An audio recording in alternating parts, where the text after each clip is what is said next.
there. Welcome to my giant boot. Hello everybody, welcome back to the channel. And if you're new here, welcome. I'm Chloe. If you know me, you know I have a thing for finding the weirdest, most unique and out of the ordinary places to stay. I'm always scouring the internet for the strangest spots, and a few years ago, I stumbled across a gem on Airbnb's OMG tab that instantly made it to my must-visit list. It's a bit off the beaten path in a place we don't visit often, so I hadn't had the chance to stay here until now. When I found myself unexpectedly stranded in the South Island with my camper van and saw that this accommodation was available for the exact nights I'd be nearby. It was like fate. So here's my adventure staying in a giant boot on New Zealand's South Island. Oh, and it would be absolutely phenomenal if you subscribed and gave this video a thumbs up. Thank you. Well, this is looking rather suspicious. I guess I just drive right over the stream. Ah! Jeepers. Oh my gosh. Oh my god. Oh my goodness. What is this place? What the heck is this place? Is this freshly baked bread? Oh my gosh, it is. That's so cute. Freshly baked bread. It smells delicious. Oh my gosh. After hiking a day portion of the well-known Abel Tasman coastal track, I was particularly excited to check into somewhere other than my van for the evening. So naturally, it was fireplace time. And then followed by bedtime immediately.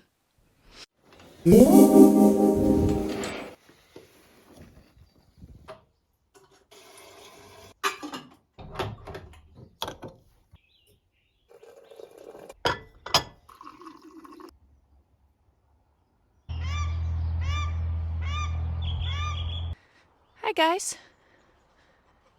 Hi.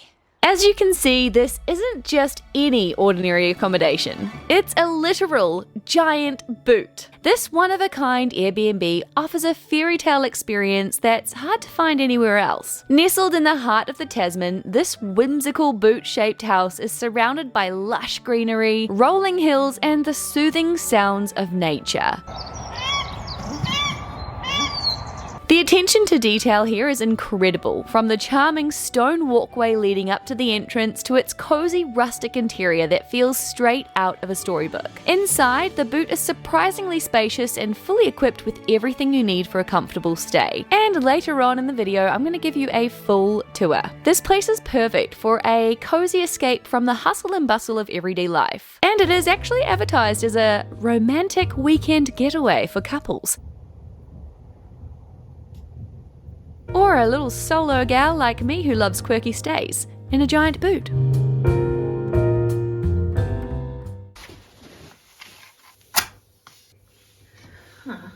Ludvig normally lights the fires. On a cold winter's night, nothing's cozier than curling up near a warm fireplace. But do you know the best way to build a fire? Here's a step-by-step guide.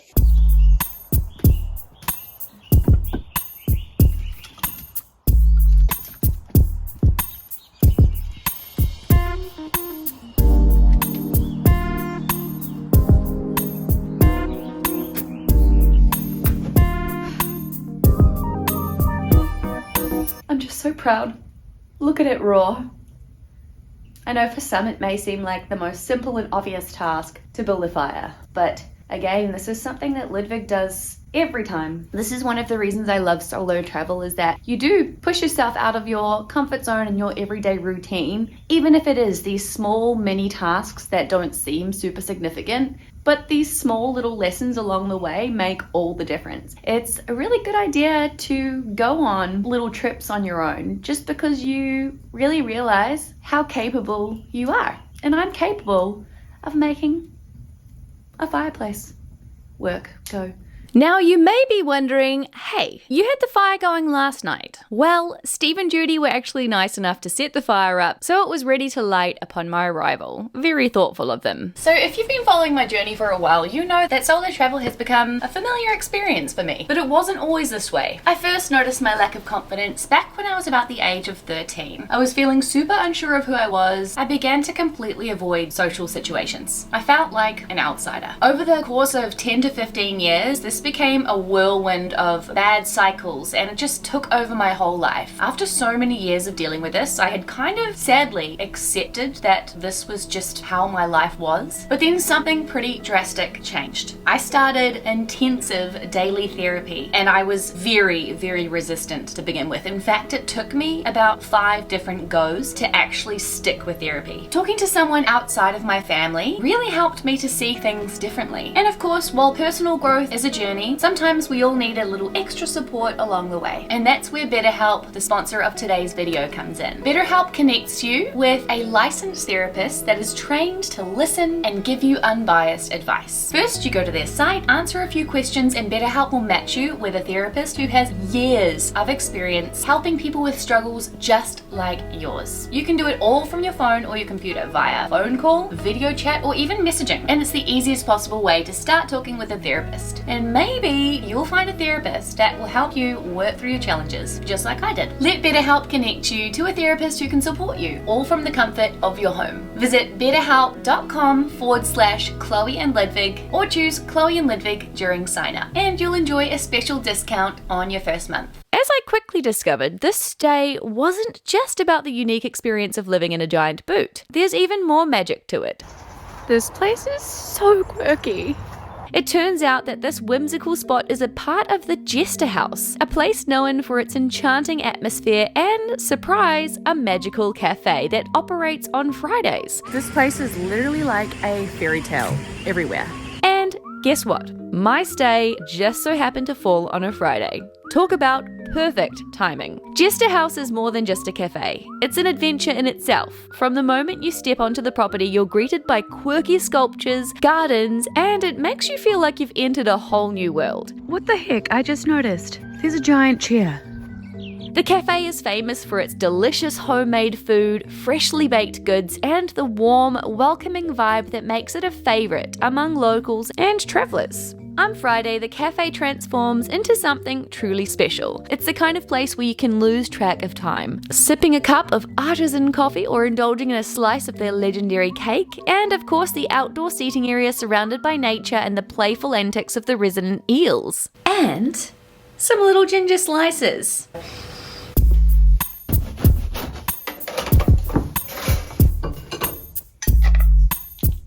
Bet yeah, this is Pix peanut butter.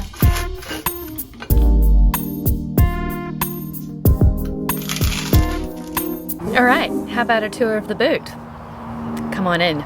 Actually, first I'd just like to address the entryway. Very, very cozy. It's a bit of a little courtyard with a table, a couple of chairs, a nice big fireplace, and of course a barbecue. So this could be a really cozy spot to sit outside and have a glass of wine or a cup of hot chocolate. It's a little bit too cold for me right now in July to sit out here, but a very nice space. By the way, I have thermals underneath every outfit and long cozy socks. It's so cold in the South Island in July.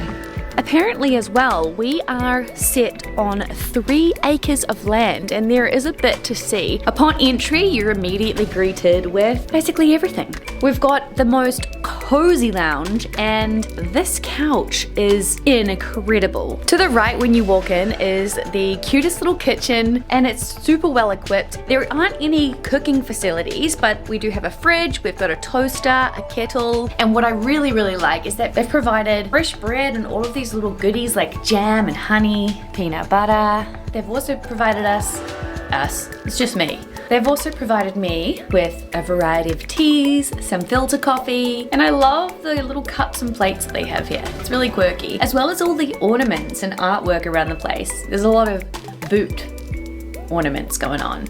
I really love the way they've gone the extra mile in this Airbnb as well. Instead of just having a regular folder or a piece of paper with some info about your stay, they've actually made a proper hardcover book. It shows just how much pride they take in this home and how they really care about the guest's experience. The owners of the boot are Judy and Steve, and I have been lucky enough to meet them. They were both hard at work today at the cafe. They've got a really cool business going here, and they are both so lovely, the nicest people. The book says Steve and Judy conceived of building this giant boot in 1998, and it was completed at the end of 1999. Why a boot, you may ask? Steve and Judy love curves, things that are a little bit wonky, and a boot was the perfect fit. Love the play on words there.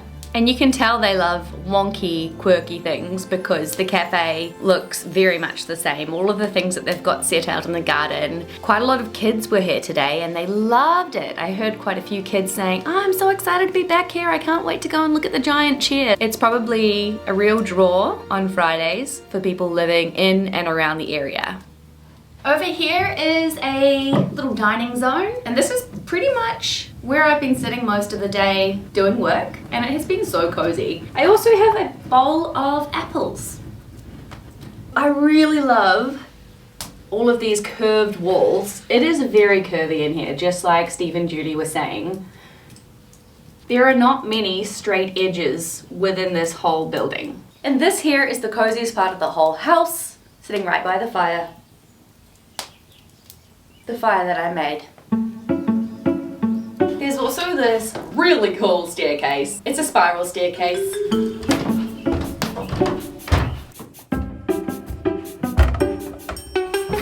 And upstairs is my bedroom. A super duper cozy space that I love so much, and I slept so good in last night for 11 hours without waking up once. Not once, my friends, not even to pee. And then just ahead of the bed is my boot balcony, where you may remember you saw me before. I really like the fun shape of window they've placed in here as well. It's a really fun shape. And lastly, we have the bathroom. Again, we've got these curved walls. I love these big wooden beams they have in here as well. Cute mirror, cute little windows with bubble things on them so no one can peek in. Because there are quite a lot of people walking around the property, looking around, very interested. You can see people out the window quite often, but they can't really see you, which is great. Phenomenal water pressure and extremely hot. Everything I love in a shower. And an absolutely massive composting toilet. It feels like you're sitting on a throne. I've just spent the last couple of hours doing some work in the boot. Now it's time to go and check out the cafe once again, this time for lunch.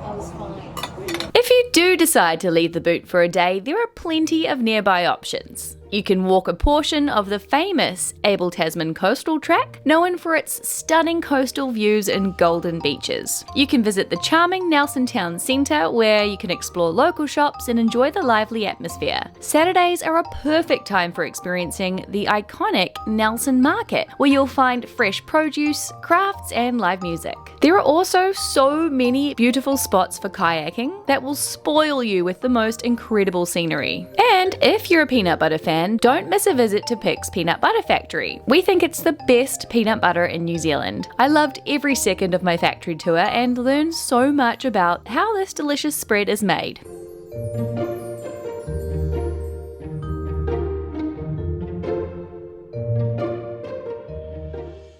Oh, hi! Are you guys allowed to have some bread? Hang on. Got some spare bread. Stay there, stay there, stay there! Stay there! Now come back! Look, I've got some bread. Here you go. Oh, sorry. Want some more? There's enough for everybody. Now then, my friends.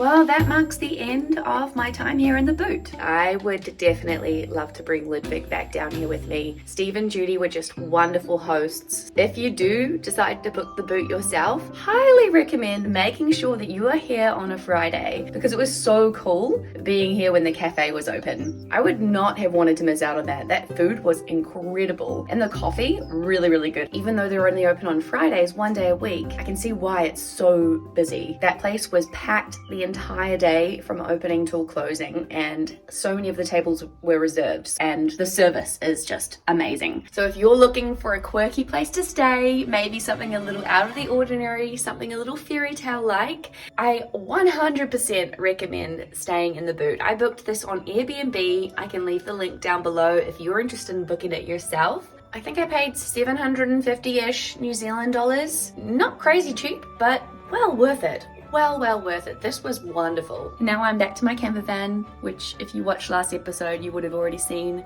the journey that entails. Do you know what would be great is if you gave this video a thumbs up if you enjoyed it. It tells YouTube that I'm doing something right, and it's gonna help to push this out to more people who might enjoy watching me stay in a boot. And if you don't want to miss out on all the fun episodes to come, there are so many cool episodes to come, my friends. Oh my goodness. We're going on a couple of awesome train journeys and an even cooler cruise to one of the northernmost places in the world.